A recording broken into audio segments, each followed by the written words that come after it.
show. This segment is going to be brought to you by Lakeland Glass and Tint.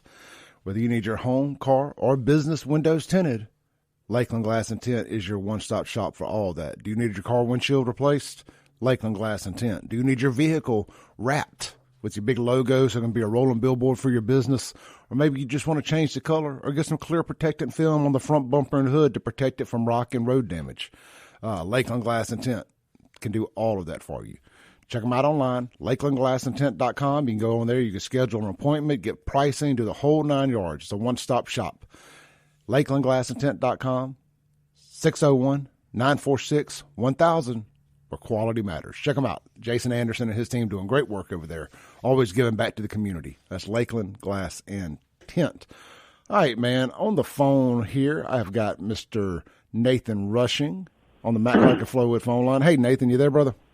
Yeah, I'm here. I appreciate you staying on hold through the break there. So let's bring people up to speed here, man. Last week, your cousin Carson came up missing, Carson Sistrunk. And, they sadly, they found his body, and they found a girl driving around in his truck with the title. And bring people up to speed. Give them a synopsis of what happened. He had met this young lady, Sierra Insco, on Snapchat. Not sure exactly how long they've been chatting, but Sunday before last, she talked him into coming to see her in New Hebron, Mississippi. So he told his family he's leaving, going to see a girl he met, and his parents came home, noticed he wasn't home, started calling his phone, no answer. He didn't have any kind of Find My iPhone or Life 360 or anything. I mean, he's 20 years old, so give it a day, and they contacted Rankin SO for a missing person in case he had an accident or something. They were able to ping his phone or ping it to a tower around New Hebron area. I think Monday night they went down there and were looking through the area. There was I believe somebody had told them they'd seen that type vehicle, when the officers were in the area, close to some store, probably their main store down there in New Hebron, small town. And they were able to locate the young lady driving this car. Of course, she said she bought the truck in McGee. Everybody knew that wasn't true, so they took her into custody. Again, talked to her, processed the truck, found blood in the back bed of the truck.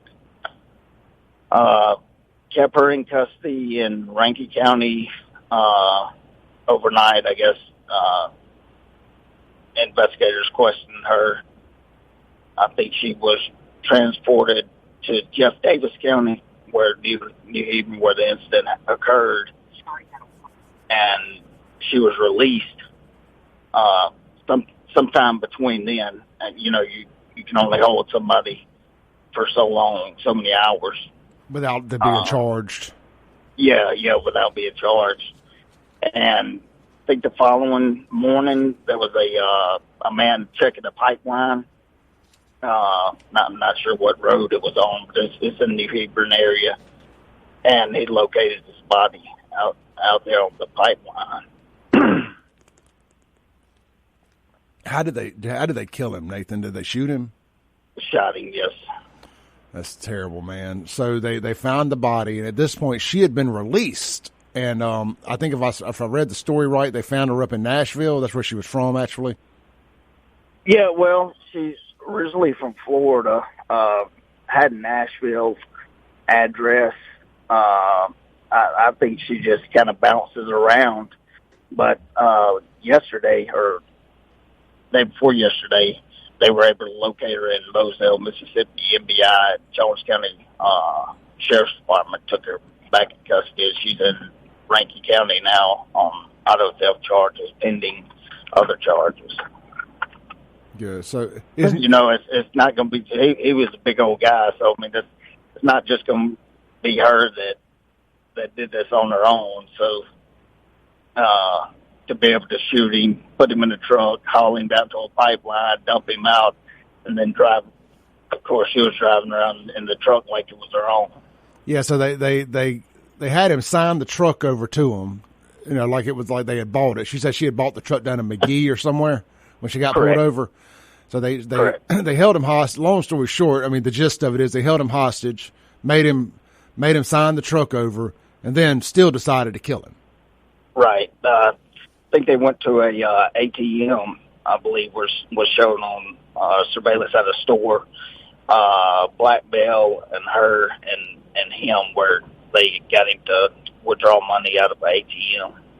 Do they have footage of the guys that she was with?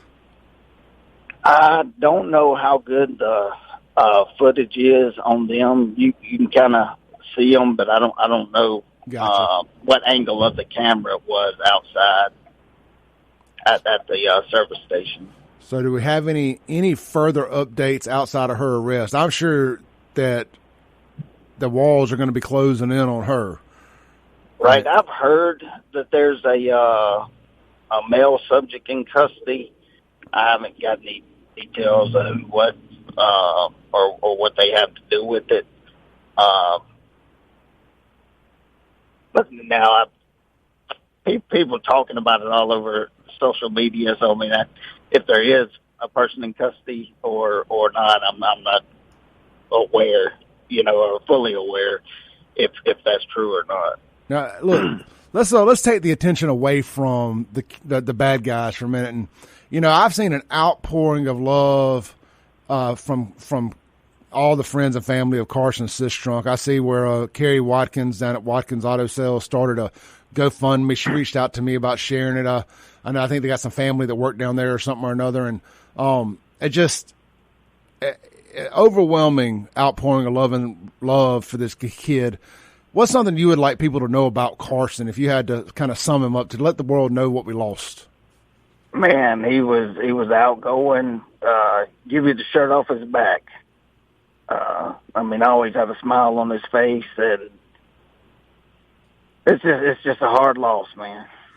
Yeah, hard loss. It is. And I've seen people talk about, well, man, he shouldn't have been chasing girls off the internet. Man, that's the world we live in now. You meet girls online and this, that, and the other. You never think this is going to be the outcome. I mean, come on, guys. Have some respect for the family. That's a lot of the people in this generation, how they meet people. Swipe left, swipe right.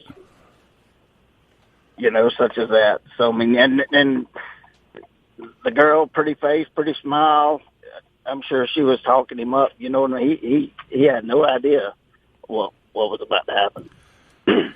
No, he's a big old boy, and you get a little pretty girl talking to you and stuff. I mean, you get to thinking with the wrong head and get yourself in a bad situation, Yes, sir. All right, Nathan. Look, brother, I appreciate you joining me this morning. And like I said, let's the GoFundMe. I shared it to the Save Jackson Facebook page. It's Save JXN, or you can go to GoFundMe and look. I ain't a big fan of GoFundMe, but I swore we weren't going to promote no more of these things. But every now and then I prove myself wrong. Carson Sistrunk. Just go type that in, and you'll be able to find the GoFundMe, or you can go to my Save Jackson page. It's up to $5,700 right now. They're trying to get up to $20,000 to help pay for funeral expenses and all that. Sad situation, man. Hopefully we can help out a little bit here with the Clay Edwards Show. I sure appreciate it, man. Yes, sir, brother. That's what we do, man. We try to get back when we can. Take care, Nathan. All right. Send my prayers to your family. All right. Thanks. God bless. The Russian family, Nathan and his brother Daniel, been in law enforcement in central Mississippi for a long time. And I've known those guys going back to being 15, 16 years old, running up and down McDowell Road.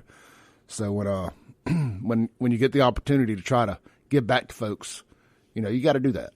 You got to do that. And like I said, everybody I know reached out to me about this thing. I said, man, let's talk about it on the show this morning. Let's take a break real quick, come back, reset, try to get back to a little bit more positive state of mind here. And let's do this thing. The phone lines are wide open. The text line is wide open. We'll be right back on The Clay Edwards Show. Thanks for listening. Tune in tomorrow at 7 a.m. as The Clay Edwards Show discusses all that is going on in and around the city of Jackson. This concludes our broadcast day. Right here on 103.9 WYAB.